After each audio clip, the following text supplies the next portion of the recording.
नमस्कार। समाचार पत्रों की सुर्खियों के साथ मैं रजनी दुबे। पहले आपको बता दें, केंद्र शासित प्रदेश जम्मू कश्मीर के माननीय उपराज्यपाल श्री मनोज सिन्हा सुशासन के प्रयासों के अंतर्गत प्रदेश की आवाम से साझा करेंगे आवाम की आवाज आज सुबह 11 बजे। आज आप इस कार्यक्रम की 36वीं कड़ी सुनेंगे, जिसे जम्मू कश्मीर में स्थित आकाशवाणी के सभी केंद्रों तथा रिले ट्रांसमीटर से एक साथ सुना जा सकता है। और अब समाचार। अमित शाह आज फिर जम्मू कश्मीर की सुरक्षा की करेंगे समीक्षा। केंद्रीय गृह मंत्री अमित शाह रविवार को फिर जम्मू कश्मीर की सुरक्षा की समीक्षा करेंगे। उच्च स्तरीय बैठक में गृह मंत्री केंद्र शासित प्रदेश के सुरक्षा हालात और श्री अमरनाथ यात्रा को लेकर की गई तैयारियों का जायजा लेंगे। 16 जून की बैठक में जम्मू कश्मीर के उपराज्यपाल मनोज सिन्हा, राष्ट्रीय सुरक्षा सलाहकार, केंद्रीय गृह सचिव और सेना, पुलिस, जम्मू कश्मीर प्रशासन और गृह मंत्रालय के वरिष्ठ अधिकारी भाग लेंगे। आतंकियों की सफाई के लिए पहाड़ों पर फिर सेना तैनात। बनी व मछेड़ी पहुंची 2 कंपनियां। अमरनाथ यात्रा के मद्देनजर खास सुरक्षा तैयारी। 90 के दशक में घुसपैठ के बाद इन्हीं पहाड़ों इलाकों में छिपते थे आतंकी। अब सांबा के चनूरी व देवका में दिखे संदिग्ध। सुरक्षा बलों ने ड्रोन से इलाका खंगाला। सुरक्षा बलों की बड़ी कार्रवाई। 8 नक्सली ढेर, 1 जवान बलिदान। कुपवाड़ा के करनाह में नार्को टेरर मॉड्यूल का भंडाफोड़। 3 गिरफ्तार। आरोपियों से आधा किलो हीरोइन, 5 किलो विस्फोटक, 3 पिस्टल और गोलियां बरामद। बारामूला में आतंकी हैंडलर हसन रेशी को भगोड़ा घोषित। छत्तीसगढ़ में 2 जवान घायल। ग्रेनेड लॉन्चर, इंसास राइफल समेत कई हथियार मिले। इस साल अब तक 131 नक्सली मारे गए। उपराज्यपाल मनोज सिन्हा ने जम्मू कश्मीर में आतंकियों और उनकी पारिस्थितिक तंत्र के खिलाफ अभियान तेज करने के लिए निर्देश दिए। कहा, बख्शे नहीं जाएंगे आतंकवादी और उनको मदद पहुंचाने वाले लोग। उपराज्यपाल ने शनिवार को उच्च स्तरीय बैठक में आतंकवाद से निपटने के लिए सुरक्षा एजेंसियों से बढ़ाया समन्वय। अमरनाथ यात्रा की तैयारियों पर भी बैठक में किया मंथन। अमरनाथ से जुड़ी एक और सुर्खी, जिसमें है 15 कैंप निदेशक और अतिरिक्त कैंप निदेशक नियुक्त। पहलगाम मार्ग की मरम्मत के साथ नुनवान बेस कैंप और काउंटरों पर रंग रोगन का तेजी से चल रहा काम।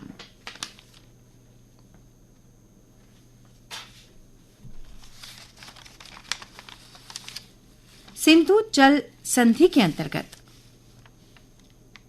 नदियों का निरीक्षण करने कल आएगा भारत पाक प्रतिनिधि मंडल। 17 से लेकर 28 जून तक विशेषज्ञों के साथ जम्मू कश्मीर के दौरे पर रहेगा दोनों देशों का दल। दुनिया के सबसे ऊंचे आर्च पुल से इस माह दौड़ सकती है ट्रेन। रामबन के संगलदान से रियासी स्टेशन तक ट्रायल रन 30 जून को संभव। अब मात्र एक सुरंग के कारण अटका है कटरा से रियासी स्टेशन के बीच कार्य पूरा होने के बाद 3.5 घंटे में तय हो सकेगा जम्मू से श्रीनगर तक का सफर। चीन का वर्चस्व तोड़ने के लिए केंद्रीय विश्वविद्यालय जम्मू शुरू करेगा डिजाइन कोर्स।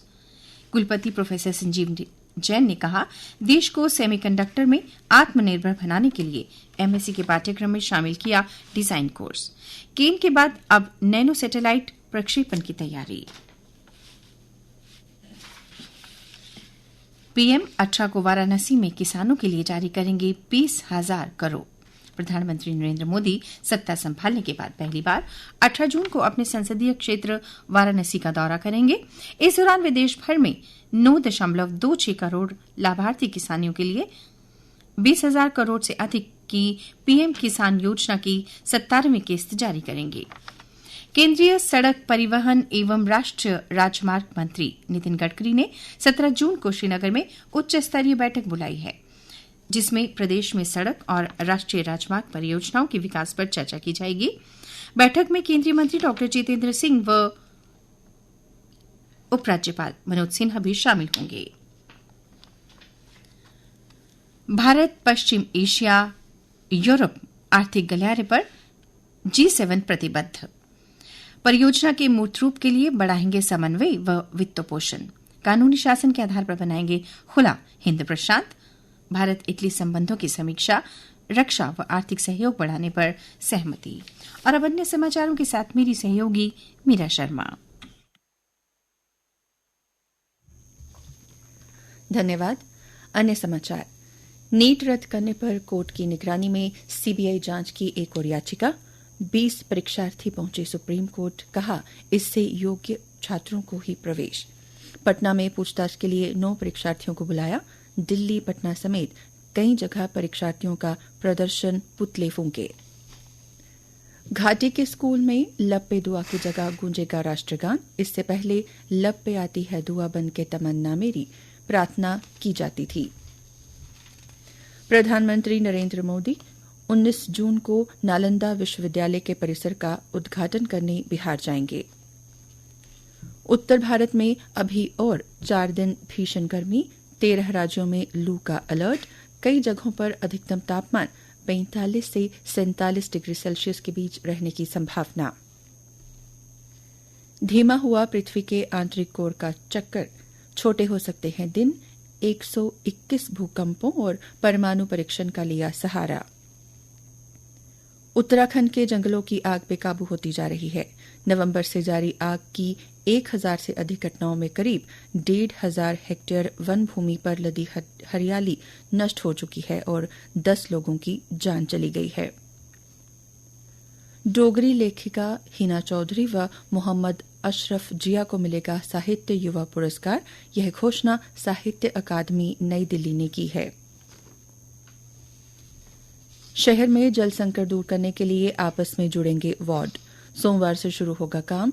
ट्यूबवेल बंद होने से दूसरे वार्ड से होगी आपूर्ति। बिजली का लोड बढ़ने से उड़ रहे फ्यूज।